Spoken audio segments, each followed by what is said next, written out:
Poland के सदर का कहना है कि एक छोटे से गांव को निशाना बनाने वाला रॉकेट इम्कानी तौर पर यूक्रेन के मिसाइल तबाह करने वाले दिफाई निजाम का हिस्सा था।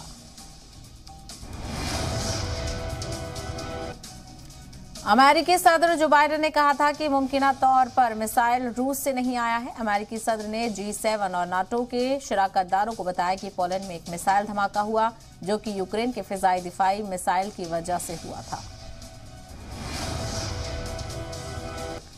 क्रेमलिन ने इस वाकये के बाद वॉशिंगटन के नए नपे तुले रद्द अमल की तारीफ की। जो बाइडेन ने पहले इसका इम्कान जाहिर किया था कि इस हमले के पीछे रूस का हाथ नहीं है। शी जिनपिंग के साथ बातचीत के एक दिन बाद फ्रांसीसी सदर इमैनुअल मैक्रों का बयान। उन्होंने यूक्रेन की जंग में इजाफे से बचने के लिए चीन पर जोर दिया कि वो सालिसी का किरदार अदा करे।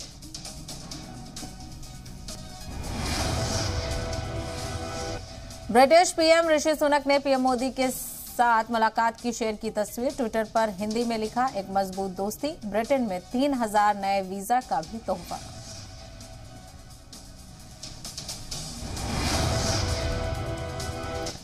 मिस्र में मुनक्किद अक़वाम मुत्तहिदा के मौसमियाती मुज़ाकरात COP27 में ब्राजील के मुंतखब सदर लूला डी सिल्वा का मुतालबा 2025 का समिट अमेज़न के इलाके में मुनक्किद किए जाएं।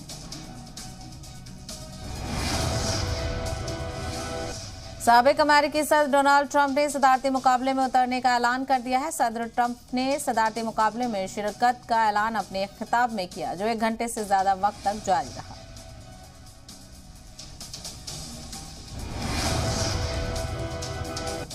ईरान ने 3 दिनों में दूसरे सजाए मौत का हुक्म जारी किया। महसा अमीनी मामले में अदालत ने फैसला सुनाया और महसा अमीनी की हिरासत में हलाकत के खिलाफ खवातीन की क़यादत में मुजाहरे के दौरान झड़पों में कम से कम 6 अफराद हलाक हो चुके हैं।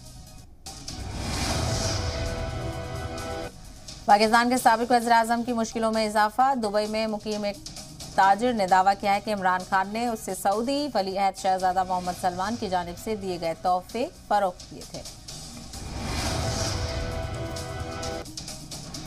नासा का dream project Artemis 1 moon mission की कामयाब लॉन्चिंग। 50 साल बाद चांद पर इंसानी दस्तक और पहला कदम।